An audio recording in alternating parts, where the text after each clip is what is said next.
Hello my dear student, कैसे हैं। आइए, आपका स्वागत है फिर से सीखे स्टडी 91 चैनल पर। तो आज हम क्लास 10th के साइंस का 100 इम्पोर्टेंट सब्जेक्टिव क्वेश्चन का सीरीज को शुरू किए हैं, जिसमें से मैं आज आपको 30 क्वेश्चन इस वीडियो में बताऊंगा, जो कि आपके एग्ज़ाम के लिए बहुत ही महत्वपूर्ण है।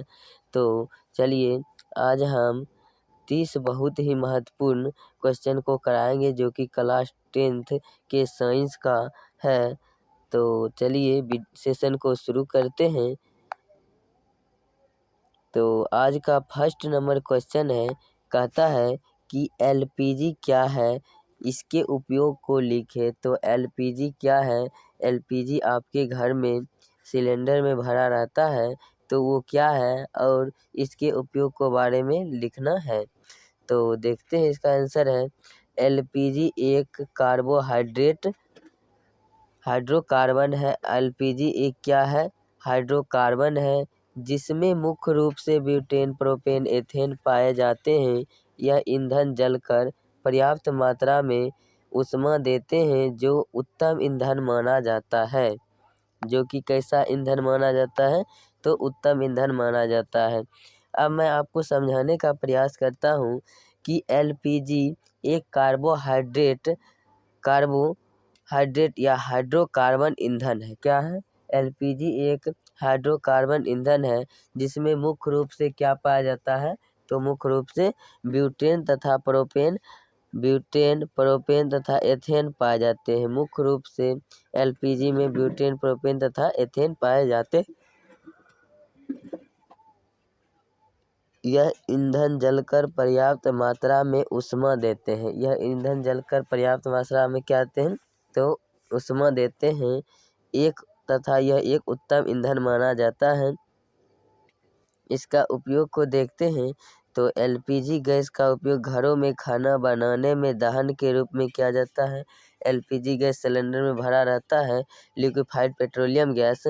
तो इसे खाना बनाने के लिए दहन के रूप में किया जाता है। धुआं रहित होता है। एलपीजी क्या होता है? एलपीजी को जलाने से धुआं नहीं निकलता है, जबकि लकड़ी को टुकड़े को जलाने से क्या होता है? धुआं निकलता है। तो धुआं रहित होता है, अर्थात उससे धुआं नहीं निकलता है। यह सस्ता होता है। एलपीजी क्या होता है? सस्ता होता है। तो उम्मीद करता हूँ क्वेश्चन नंबर 1 आपको समझ में आया होगा। तो चलिए क्वेश्चन नंबर 2 को देखते हैं, जो कि बहुत ही महत्वपूर्ण है। दहन के लिए आवश्यक शर्तों को लिखे। तो दहन के लिए आवश्यक शर्त क्या है? निम्नलिखित है, जो कि नीचे हम दर्शाए हैं। तो देखिए, दहनशील पदार्थ की उपस्थिति। दहन के लिए आवश्यक शर्तें क्या हैं? तो दहनशील पदार्थ की उपस्थिति, दहनशील या ज्वलनशील पदार्थ की उपस्थिति, इस तरह से आप लिख सकते हैं। दहन के लिए पोषक पदार्थ की उपस्थिति। दहन के लिए पोषक पदार्थ जैसे ऑक्सीजन के उपस्थिति में ही कोई पदार्थ क्या होता है? जलता है। तो ऑक्सीजन हो गया। तो कहता दहन के लिए पोषक पदार्थ की उपस्थिति, ज्वलन ताप की उपस्थिति। जिस ताप पर वह पदार्थ या वस्तुएं जलना प्रारंभ करती है, उसे ही ज्वलन ताप कहते हैं। तो ज्वलन ताप उपस्थिति होना चाहिए कि वह इतना डिग्री सेल्सियस ताप रहेगा, तब वह क्या होगा? जल जाएगा। तो चलिए क्वेश्चन नंबर 2 आपको भी समझ में आया होगा। तो क्वेश्चन नंबर 3 को देखते हैं।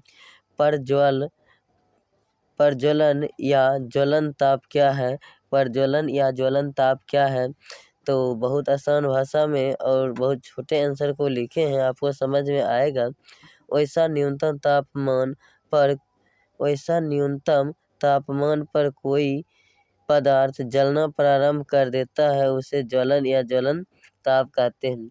वैसा न्यूनतम ताप जिस पर कोई पदार्थ या वस्तु या लकड़ी के टुकड़े जलना प्रारंभ कर देता है, उसे क्या कहते हैं? प्रज्वलन या ज्वलन ताप। तो उम्मीद करता हूँ क्वेश्चन नंबर 3 आपको समझ में आया होगा। तो क्वेश्चन नंबर 4, जो कि बहुत ही इम्पोर्टेंट है। दहन क्या है?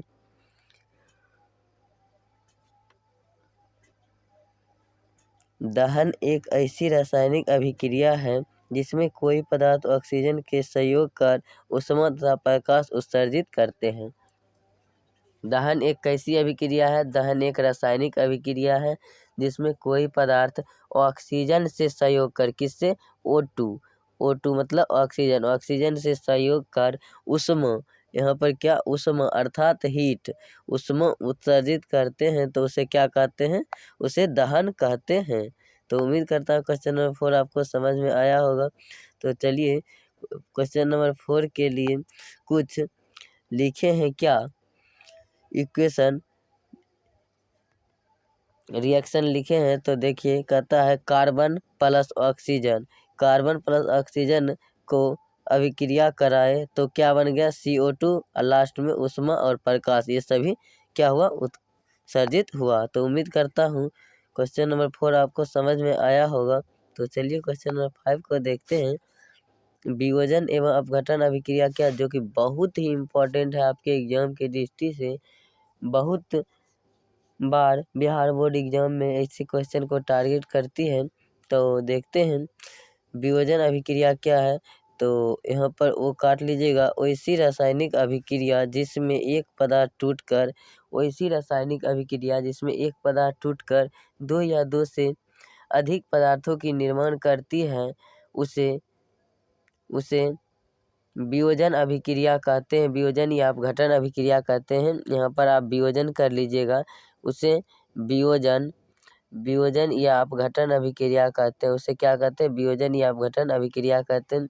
इसके लिए रिएक्शन दिया हुआ है, तो देख लीजिए। 2NaCl अर्थात सोडियम क्लोराइड नमक का सूत्र होता है तथा इसे टूटकर दो या दो से अधिक भागों में विभक्त हो गया 2NaCl2। तो ये दो अलग अलग भागों में विभक्त हो गया, तो इसे क्या कहेंगे? वियोजन या अपघटन अभिक्रिया। उम्मीद करता हूँ क्वेश्चन नंबर 5 आपको समझ में आया होगा। तो चलिए क्वेश्चन नंबर 6 को देखते हैं, जो कि आपको समझ में आएगा, जो कि बहुत ही इम्पोर्टेंट क्वेश्चन है। आज मैं क्लास 10th केमिस्ट्री का बहुत ही इम्पोर्टेंट क्वेश्चन को लेकर आए हूँ, जो कि आपके एग्जाम की दृष्टि से बहुत ही महत्वपूर्ण है। साइंस स्ट्रीम से, साइंस सब्जेक्ट का केमिस्ट्री से लेकर आए हैं। तो देखिए कहता है रासायनिक समीकरण क्या है, क्वेश्चन नंबर 6। तो आंसर देखिए, रासायनिक संकेतों तथा सूत्रों, रासायनिक संकेतों तथा, यहाँ पर तथा कर लीजिएगा, तथा सूत्रों की सहायता से किसी रासायनिक अभिक्रिया के संक्षिप्त रूप को रासायनिक समीकरण कहते हैं। तो रासायनिक समीकरण किसे कहते हैं? जैसे देखिए Mg+O2 का अभिक्रिया, Mg को O2 से अभिक्रिया कराता है तो MgO बनता है, C+O2 से अभिक्रिया कराता है तो CO2 बनता है। तो उम्मीद करता हूँ क्वेश्चन नंबर 6 भी आपको समझ में आया होगा। चलिए क्वेश्चन नंबर 7 को देखते हैं, जो कि बहुत ही इम्पोर्टेंट क्वेश्चन है आपके एग्जाम की दृष्टि से। संक्षारण से आप क्या समझते हैं? जब कोई आर्द्र या नमी, आर्द्र यानी गीला हुआ, गीला जैसे होता है लोहा का टुकड़ा, आर्द्र नमी वाले इलाके वायु के संपर्क में आती है, वायु के संपर्क में आती है तो संचारित हो जाती है। तो संक्षारित हो जाती है, यहाँ पर संक्षारित ऐसे होता है, तो आप याद रखिएगा। तो संक्षारित हो जाती है, तो इस संचरण करते हैं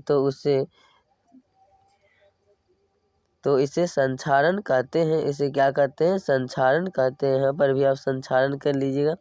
उदाहरण के लिए जैसे तांबे के ऊपर हरी परत का आना संक्षारण कहलाता है।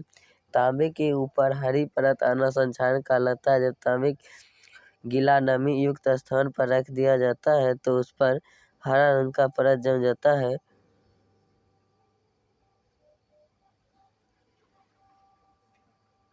उम्मीद करता हूँ क्वेश्चन नंबर 7 आपको समझ में आया होगा। तो चलिए क्वेश्चन नंबर 8 को देखते हैं। क्वेश्चन नंबर 8 है रासायनिक समीकरण को लिखने की विधि को लिखें। तो रासायनिक समीकरण के किस प्रकार से लिखा जाता है, उनके विधि को आपको लिखना है, जो कि बहुत ही इम्पोर्टेंट है।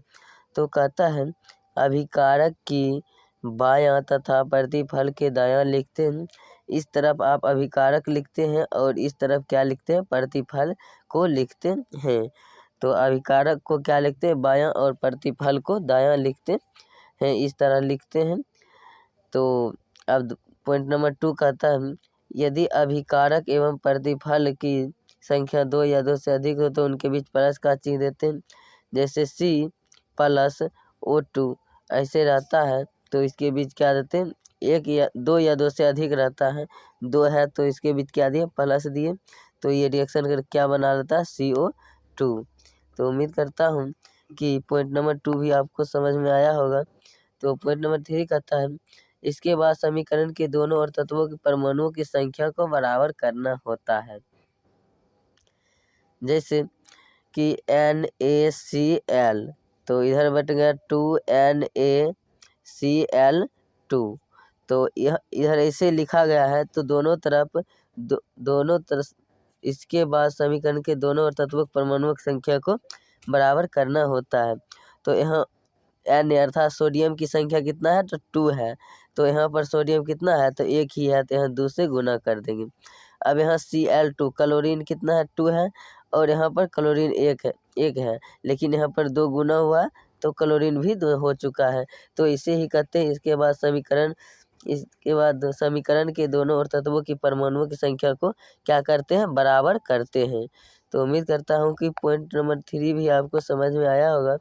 पॉइंट नंबर 4 कहता है इसके बाद समीकरण के दोनों ओर तत्वों की परमाणुओं की संख्या को बराबर करते हैं। उसके बाद क्या करते हैं, समीकरण के दोनों ओर तत्वों की परमाणु संख्या जो होती है उसे क्या करते हैं, बराबर करते हैं।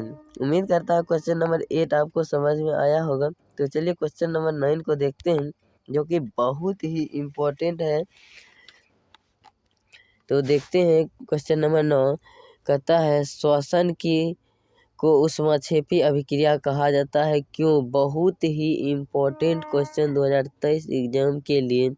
तो श्वसन की क्रिया एक रासायनिक अभिक्रिया है, आपको ऑब्जेक्टिव में पूछा जाएगा श्वसन की क्रिया कैसी एक क्रिया है। तो श्वसन की क्रिया एक रासायनिक अभिक्रिया है जिसमें ऊर्जा हमें ATP के रूप में प्राप्त होता है, तथा शरीर को आवश्यक ऊर्जा मिलती है, तथा शरीर जो है उसमें क्या होती है, आवश्यक ऊर्जा मिलती है। इसलिए श्वसन को ऊष्माक्षेपी अभिक्रिया कहते हैं। तो उम्मीद करता हूँ क्वेश्चन नंबर 9 भी आपको समझ में आया होगा। तो चलिए क्वेश्चन नंबर 10 को देखते हैं, जो कि बहुत ही इम्पोर्टेंट क्वेश्चन है। तो संतुलित रासायनिक समीकरण क्या है। तो ऐसी रासायनिक अभिक्रिया जिसमें अभिकारक और विभिन्न तत्वों के परमाणुओं की संख्या तथा प्रतिफल के विभिन्न तत्वों के परमाणुओं की संख्या समान हो तो उसे संतुलित रासायनिक समीकरण कहते हैं। तो इसे आप समझने का प्रयास कीजिएगा।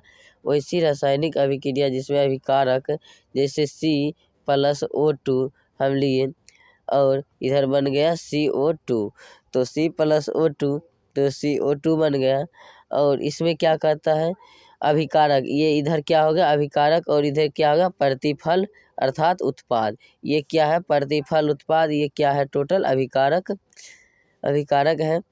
तो विभिन्न तत्वों की परमाणुओं की संख्या समान करते हैं। तो देखिए C की संख्या कितनी है, 1 है, तो यहाँ भी C 1 है। यहाँ पर ऑक्सीजन की संख्या कितना है, 2 है, तो CO2 ऑक्सीजन की संख्या भी कितनी है, 2 है। तो उम्मीद करता हूँ कि यह आपको समझ में आया होगा संतुलित रासायनिक समीकरण किसे कहते हैं। तो चलिए क्वेश्चन नंबर 11 को देखते हैं। क्वेश्चन नंबर 11 है बेकिंग सोडा के 2 उपयोग को लिखें। तो बेकिंग सोडा का उपयोग निम्नलिखित है, क्या है, निम्नलिखित है। जिस तरह से मैं आपको बता रहा हूँ आप हूबहू इसी तरह से अपने एग्जाम में लिखिएगा। यदि आप इसका PDF लेना चाहते हैं तो वीडियो के डिस्क्रिप्शन में टेलीग्राम ग्रुप का लिंक है, तो वहाँ से आप हमारे टेलीग्राम ग्रुप में जुड़ेंगे और PDF को डाउनलोड कर पाएंगे। यदि आप हमारे WhatsApp ग्रुप में जुड़ते हैं तो उसके आप जब से जुड़ रहे हैं उसके बाद जो PDF दिया जाएगा सिर्फ वही मिलेगा। लेकिन टेलीग्राम ग्रुप में जुड़ते हैं तो जो पहले से भी दिया हुआ है वो भी आपको मिल जाएगा, और जो अब डाला जाएगा क्लास के बाद वो भी मिल जाएगा। तो देखिए क्वेश्चन नंबर 11 जो कि बहुत ही इम्पोर्टेंट है। बेकिंग सोडा के दो उपयोग को लिखे। तो बेकिंग सोडा का दो उपयोग क्या है, निम्नलिखित है। 1 नंबर कहता है बेकिंग पाउडर बनाने में बेकिंग सोडा का उपयोग बेकिंग पाउडर बनाने में तथा सोडियम बाइकार्बोनेट का उपयोग शरीर के अम्लीयता को कम करने में किया जाता है। बेकिंग सोडा का उपयोग सोडियम बाइकार्बोनेट का उपयोग अम्लीयता को कम करने में किया जाता है। उम्मीद करता हूँ क्वेश्चन नंबर 11 आपको समझ में आया होगा। तो चलिए क्वेश्चन नंबर 12 को देखते हैं। क्वेश्चन नंबर 12 बहुत ही महत्वपूर्ण है आपके एग्जाम की दृष्टि से, तो आप वीडियो में बने रहेंगे। क्वेश्चन नंबर 12 कहता है व्यंजक चूर्ण कैसे बनाया जाता है। तो व्यंजक चूर्ण कैसे बनाया जाता है, तो देखते हैं व्यंजक चूर्ण कैसे बनाया जाता था। इसके उपयोग को लिखे। यहाँ पर छूट गया है तो क्वेश्चन, तो आप यहाँ पर मैंने इसका आंसर लिखा हूँ। तो कहता है शुष्क बुझे हुए चूने में 40 डिग्री सेल्सियस, कितना 40 डिग्री सेल्सियस पर क्लोरीन गैस प्रवाहित करते हैं। तो 40 डिग्री सेल्सियस पर क्लोरीन गैस प्रवाहित करते हैं तो व्यंजक चूर्ण का क्या होता है, निर्माण होता है। तो यहाँ पर आप रिएक्शन कराइए और 40 डिग्री सेल्सियस तापमान दीजिए और क्लोरीन को क्या कीजिए, प्रवाहित कीजिए। तो CaOH का होल ट्वाइस जब शुष्क बुझे हुए चूने को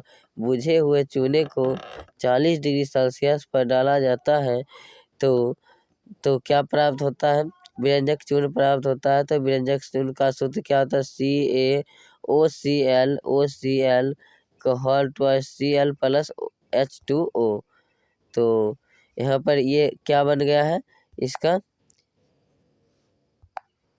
तो देखते हैं व्यंजक चूर्ण का उपयोग क्या है।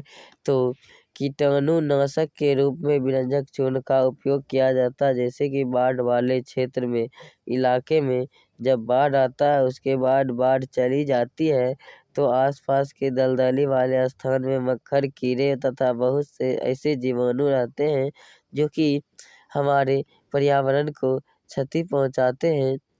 तो उससे क्या करते हैं, व्यंजक चूर्ण के द्वारा क्या करते हैं, कीटाणुनाशक करते हैं।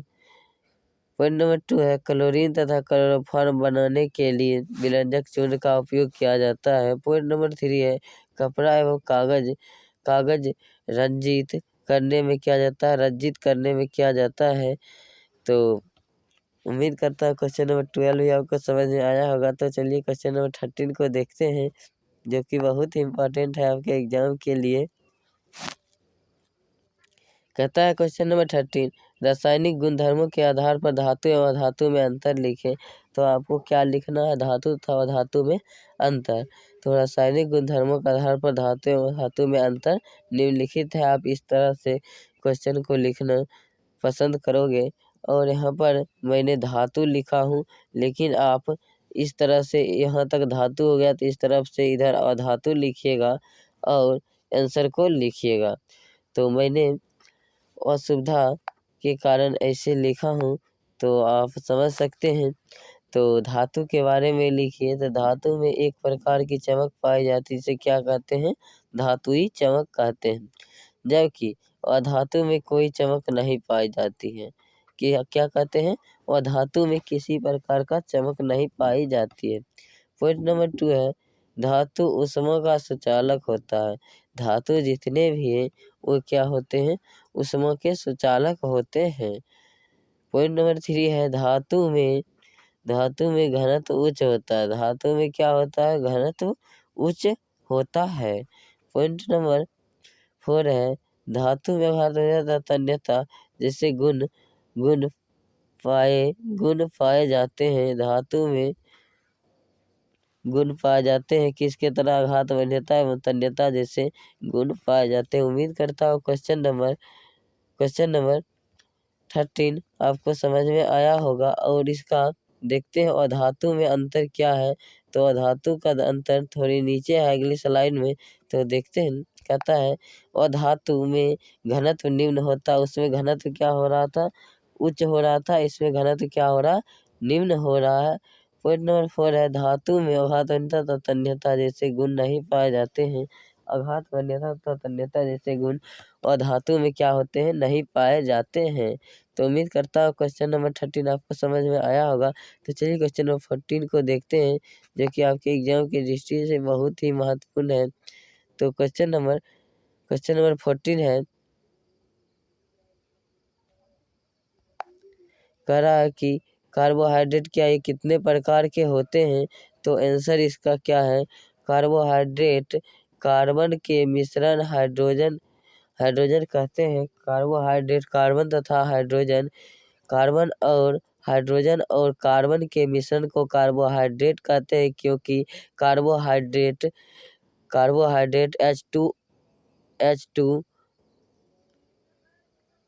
H2 क्या होता है, हाइड्रोजन होता है और कार्बन C होता है। तो हाइड्रोजन और कार्बन के मिश्रण से बने यौगिक को क्या कहते हैं, कार्बोहाइड्रेट कहते हैं या हाइड्रोकार्बन कहते हैं। हाइड्रोजन और कार्बन के मिश्रण को हाइड्रोकार्बन कहते हैं। हाइड्रोकार्बन कितने प्रकार के होते हैं, तो 3 प्रकार के होते हैं, जो कि बहुत ही करीब 20 बार से भी अधिक पूछा चुका है बिहार बोर्ड ऐसे क्वेश्चन को। तो देखिए कहता है कि हाइड्रोजन और कार्बन के मिश्रण को हाइड्रोकार्बन कहते हैं। यह 3 प्रकार के हैं, एल्केन एल्कीन एल्काइन। यह कितने प्रकार के होते हैं, एल्केन एल्कीन और एल्काइन 3 प्रकार के होते हैं।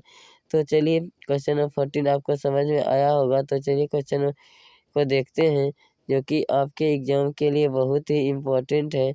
तो देखते हैं, जो कि बहुत ही इम्पोर्टेंट क्वेश्चन है, वो आ चुका है। कहता है प्लास्टर ऑफ पेरिस के बनाने की विधि तथा उपयोग को लिखें। विरंजक चूर्ण तथा प्लास्टर ऑफ पेरिस में तो आप याद नहीं रखेंगे, एक क्वेश्चन तो फिक्स रहता है यहाँ से। तो चलिए देखते हैं, प्लास्टर ऑफ पेरिस की विधि तथा उसके उपयोग को लिखें। तो जावेद, यहाँ पर जावेद नहीं होगा, जब जिप्सम को यहाँ पर क्या होगा, यहाँ पर लिख लीजिए जब जिप्सम को 120 डिग्री सेल्सियस पर क्लोरीन गैस को प्रवाहित करते हैं तो प्लास्टर ऑफ पेरिस का निर्माण होता है। जब जिप्सम को 120 डिग्री सेल्सियस तापमान पर क्लोरीन गैस को क्या करते हैं, प्रवाहित करते हैं, तो किसका निर्माण होता है, प्लास्टर ऑफ पेरिस का निर्माण होता है। तो प्लास्टर ऑफ पेरिस का उपयोग को लिखें। तो प्लास्टर ऑफ पेरिस का उपयोग क्या है, तो इसका आंसर देखने का प्रयास करते हैं। तो प्लास्टर ऑफ पेरिस का उपयोग पॉइंट नंबर 1, मूर्ति बनने में, सजावट के सामान बनाने में, खिलौना बनाने में किया जाता है। खिलौना बनाने में, शल्य चिकित्सक के पट्टी बांधने में, ये सब में प्लास्टर ऑफ पेरिस का उपयोग होता है। आपको देखे होंगे कि बहुत सारे आदमी को किसी न किसी कारणवश हाथ टूट जाता है, तो उसे इस तरह से लटकाना पड़ता है, तो उसे प्लास्टर ऑफ पेरिस का ही क्या रहता है, पट्टी। तो चलिए क्वेश्चन नंबर 15 आपको समझ में आया होगा। तो क्वेश्चन नंबर 16 को देखते हैं, जो कि बहुत ही इम्पोर्टेंट क्वेश्चन है ऑब्जेक्टिव और सब्जेक्टिव दोनों के लिए। तो कहता खनिज और अयस्क में अंतर लिखे। तो खनिज और अयस्क में क्या आप अंतर लिखेंगे, तो खनिज और अयस्क का परिभाषा लिख दीजिए, वही हो गया आपका खनिज और अयस्क में अंतर। तो देखिए खनिज किसे कहते हैं, तो पृथ्वी की परत में विद्यमान धातु युक्त पदार्थ क्या कहलाते हैं, खनिज कहलाते हैं। पृथ्वी की परत में विद्यमान धातु युक्त पदार्थ क्या कहलाते हैं, तो ये क्या कहलाते हैं, खनिज कहलाते हैं। अयस्क किसे कहते हैं, तो वो एक खनिज जिससे धातु आसानी से एवं कम खर्च में निकाली जा सकती है, उसे क्या कहते हैं, तो उसे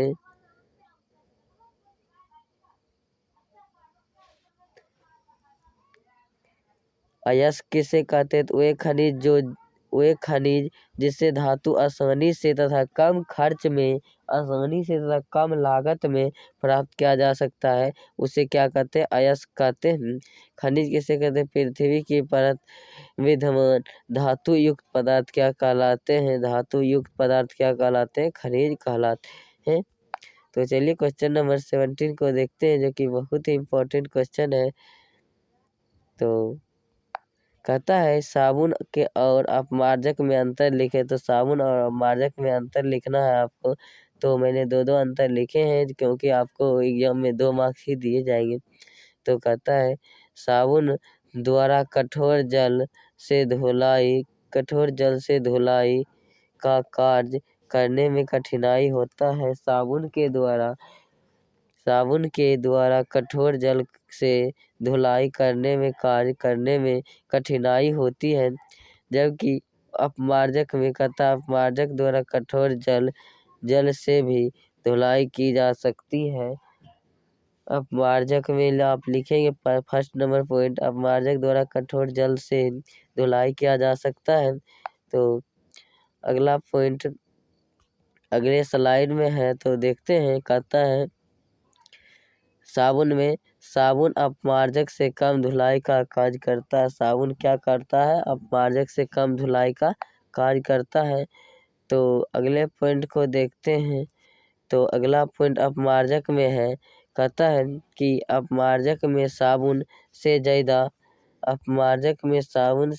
धुलाई का गुण पाया जाता है। अपमार्जक में साबुन से ज़्यादा किसका गुण पाया जाता है? तो धुलाई का गुण पाया जाता है।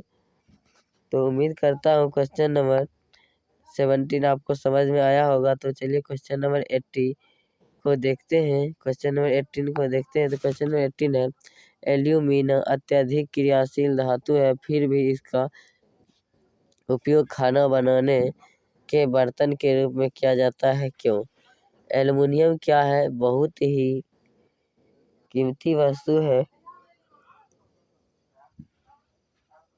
फिर भी इसका उपयोग खाना बनाने के रूप में बर्तन में क्यों किया जाता है? तो इसका आंसर देखिए, एल्यूमीनियम बहुत ही जल्द गर्म हो जाते हैं, जिससे अन्य बर्तन के अपेक्षा इसमें ऊर्जा आवश्यकता कम होती है और खाना जल्दी बन जाता है। इसलिए इसका उपयोग खाना बनाने वाले बर्तन के रूप में किया जाता है। किसका उपयोग खाना बनाने वाले बर्तन के रूप में किया जाता है? तो एल्युमिनियम का।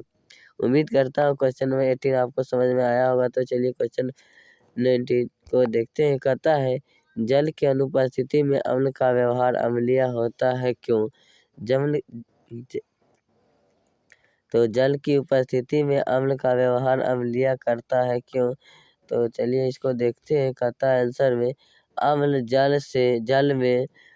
जल में हाइड्रोजन प्लस आयन देता है। अम्ल जो है वह जल में क्या देता है? हाइड्रोजन प्लस आयन देता है, जो जल के अनुपस्थिति में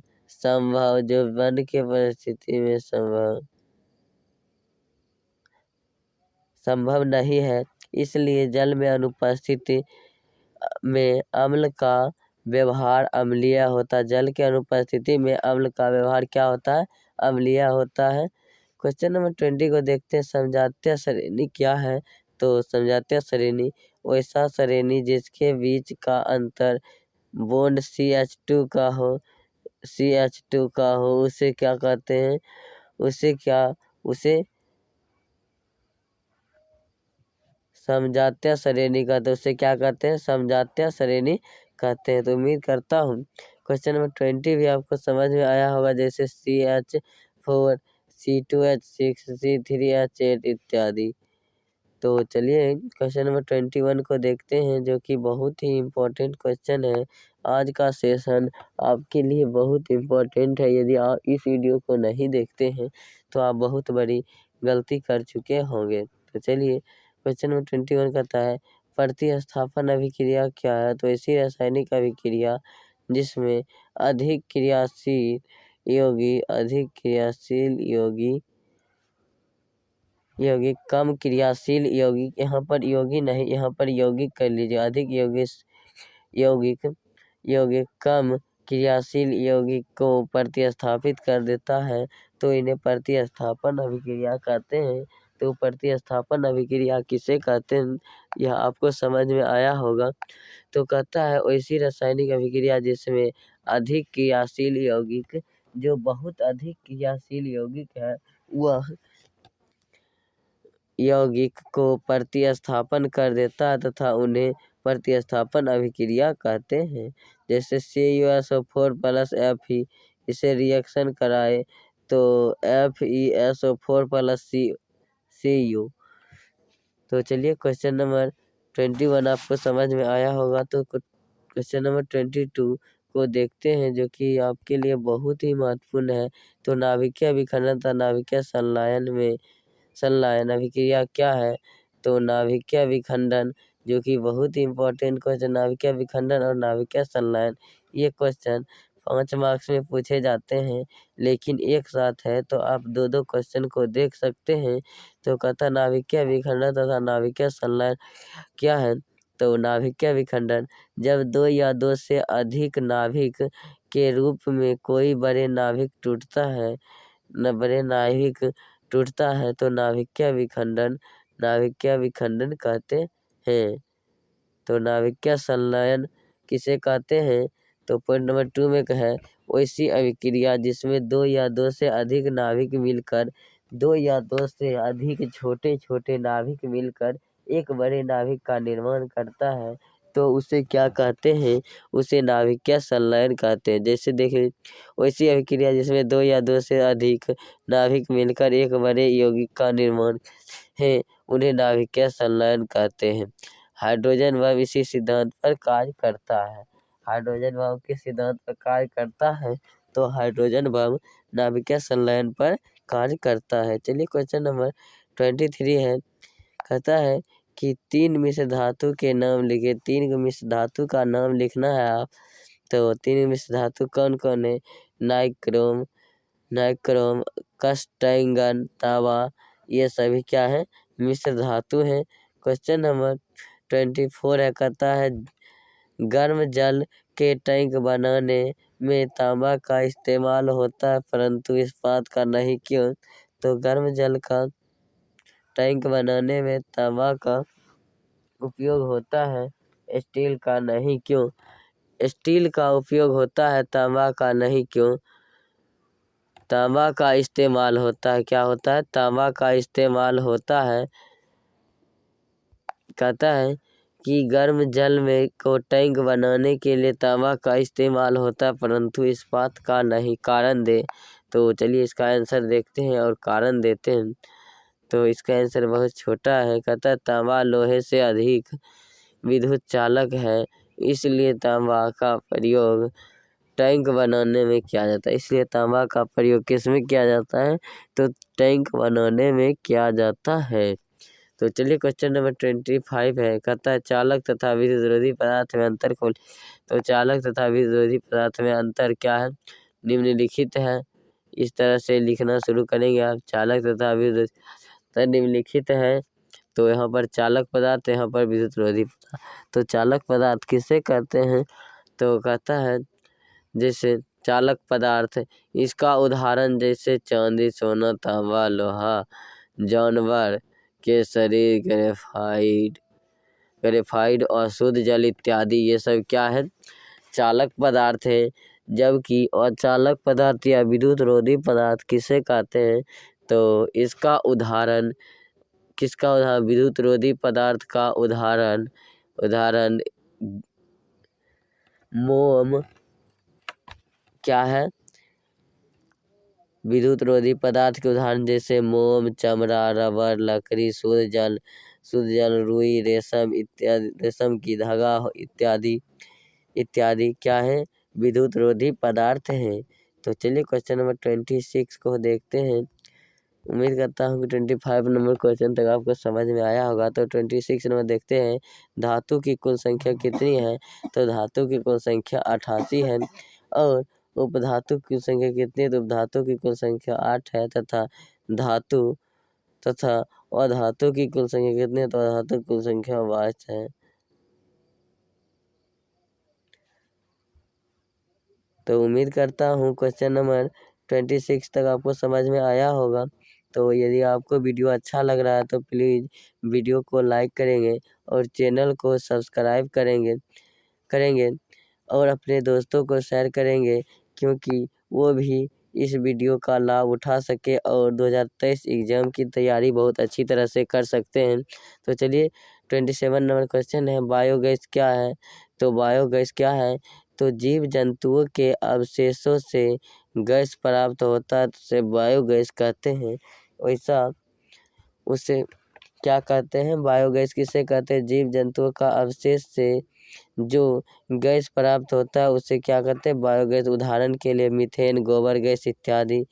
क्वेश्चन नंबर 28 है, कहता है बायोमास क्या है? बायोमास क्या है? तो प्राकृतिक में पाए जाने वाले अपशिष्ट पदार्थ जो जीवों के द्वारा छोड़े जाते हैं उसे क्या कहते हैं? बायोमास कहते हैं। उदाहरण के लिए हड्डी, मांस, गोबर, सूखा लकड़ी इत्यादि, ये सभी क्या है? ये सभी बायोमास के उदाहरण हैं। क्वेश्चन नंबर 29 है, कहता है प्रकाश के परावर्तन के नियम को लिखिए। तो प्रकाश का परावर्तन, तो प्रकाश के परावर्तन कितने नियम है? 2 नियम है। तो फर्स्ट नियम है आपतित किरण, परावर्तित किरण तथा आपतन बिंदु पर डाला गया कोण तीनों एक ही समतल में होते हैं। तो समझने का प्रयास कीजिए। ये कोई परावर्तक किरण है, यहाँ पर आपतित किरण आया और परावर्तित होकर इधर की ओर चला गया, और यहाँ पर एक बिंदु वो है, यहाँ से अभिलंब एक क्या है? P है, तथा इसका कोण I बनाता है तथा यहाँ पर कोण R बनाता है। अपतन कोण I तथा परावर्तन कोण R, तो आपतन कोण I, परावर्तन कोण यहाँ पर R हो जाएगा। क्या हो जाएगा? आपतन कोण I और परावर्तन कोण R हो जाएगा। तो आपतन कोण वर्तन कोण का क्या होता? बराबर होता है। ऑब्जेक्टिव में पूछेगा यदि प्रकाश के परावर्तन के नियम से आपतन कोण का मान 60 डिग्री है तो परावर्तन कोण का मान कितना होगा? 60 डिग्री। अब पूछो क्यों?